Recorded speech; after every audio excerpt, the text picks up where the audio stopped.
Chef Mahendra Verma. நான் இன்னைக்கு செய்ய போகிறது வந்து நெய் மிளகு கோழிக்கால் ரோஸ்ட்டு.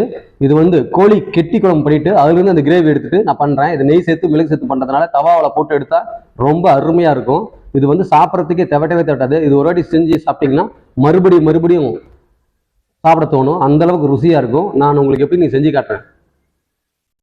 நாட்டுக்கோழி கெட்டி குழம்பு பண்ண தேவையானது ஒரு 500 ml சுத்தமான கடலை எண்ணெய், ஒரு 800 கிராம் வெங்காயம், ஒரு பிடி கைப்பிடி அளவு கருவேப்பிலை, ஒரு 800 கிராம் நாட்டு தக்காளி போட்டு நல்லா வதக்கிக்கிட்டு கொஞ்சம் தேவையான கல் உப்பு, ஒரு 100 கிராம் இஞ்சி பூண்டு பேஸ்ட்டை போட்டு நல்லா வதக்கிட்டு ஒரு 2 ஸ்பூனு மிளகாத்தூள், 2 ஸ்பூனு கொத்தமல்லி தூள், 1.5 ஸ்பூனு ஜீரகத்தூள், 2 ஸ்பூன் சக்தி சிக்கன் மசாலா, சக்தி கறிப்பூடு 2 ஸ்பூனு போட்டு எல்லாத்தையும் நல்லா வதக்கிட்டு 2 கிலோ நாட்டுக்கோழியை போட்டு நல்லா வதக்கிட்டு ஒரு 10 நிமிஷம் ஒரு 3 லிட்டர் தண்ணியை போட்டு நல்லா கொதிக்க ஒன்று கொதிச்ச பிறகு ஒரு 1 மணி நேரம் கொதிச்ச பிறகு ஒரு 4 தேங்காய், 100 கிராம் பொட்டுக்கடலை, 100 கிராம் முந்திரி பருப்பு போட்டு நல்லா அரைச்சிக்கிட்டு அந்த குழம்பு நல்லா சேர்த்து கொதிக்க வச்சு நல்லா கெட்டியான பிறகு ஒரு கைப்பிடி அளவு கொத்தமல்லி இலை, ஒரு கைப்பிடி அளவு கருவேப்பிலை, ஒரு ஸ்பூன் கரம் மசாலா போட்டு நல்லா கொதிக்கணும்.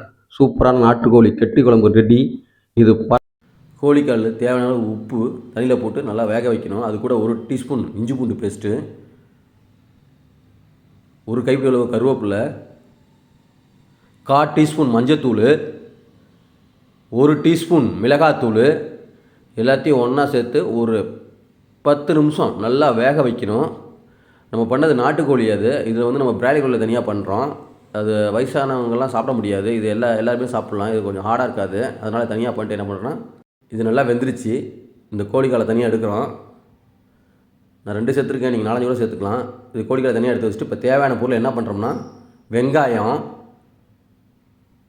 பச்சை மிளகா, வேக வச்ச கோழிக்கால், கோழி கெட்டி குழம்பு, உப்பு, மிளகுத்தூள், மிளகாய்த்தூள், கருவேப்பிலை, நெய், சக்தி சிக்கன் மசாலா. இதில் நெய் தான் மெயின். நெய்யும் அந்த மிளகும் தான் ரொம்ப சூப்பராக இருக்கும் டேஸ்ட்டு. ஒரு 1.5 ஸ்பூனு சுத்தமான நெய்யை வந்து தோசைக்கல்லில் போட்டுக்கணும்.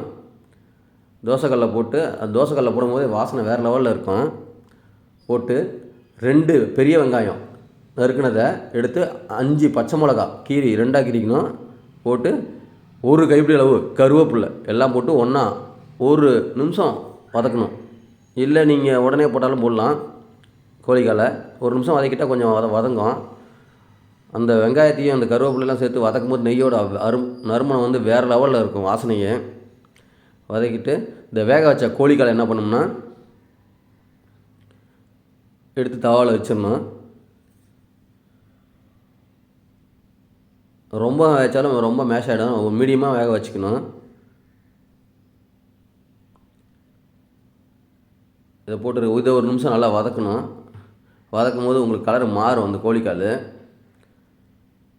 உங்களுக்கு எந்த அளவுக்கு காரம் தேவைப்படுதோ அந்தளவுக்கு சேர்த்துக்கலாம். ஆனால் நான் வந்து 2 கோழிக்காலுக்கு வந்து சேர்த்தது வந்து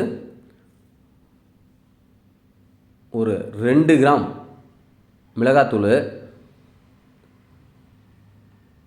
ஒரு சக்தி சிக்கன் மசாலா ஒரு 2 கிராமு,